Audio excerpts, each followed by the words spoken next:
Greeting cards లైఫ్లో మనం అస్సలు మర్చిపోలేని వాటిలో ఇదొకటి. ఇప్పుడంటే ఎవరికైనా విషెస్ చెప్పాలంటే వాట్సాప్ ఆర్ మెసేజెస్ చేసేస్తున్నాం, కానీ అప్పట్లో ఏదైనా అకేషన్కి విష్ చేయాలంటే ఈ గ్రీటింగ్ కార్డ్సే.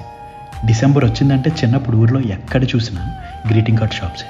న్యూ ఇయర్ దగ్గరికి వచ్చేసరికి అమ్మ నాన్న డబ్బులు అడిగి మరి మన బ్యాచ్ని వేసుకుని గ్రీటింగ్ కార్డ్ షాప్స్కి పరిగెట్టేవాళ్ళం. అక్కడ ఉన్న కలర్ఫుల్ గ్రీటింగ్ కార్డ్స్ చూస్తే మైండ్ పోయేది. Especially music greetings. ఓపెన్ చేయగానే మ్యూజిక్ ప్లే అవుతుంది. అప్పట్లో అదొక అద్భుతం. మనకి అది కొందామంటే మన దగ్గర అంత బడ్జెట్ ఉండేది కాదు. సో బడ్జెట్కి తగ్గట్టు బెస్ట్ ఫ్రెండ్స్కి కొంచెం మంచి గ్రీటింగ్స్, మిగిలిన వాళ్ళకి నార్మల్ గ్రీటింగ్స్ కొనుక్కొని వచ్చేవాళ్ళం.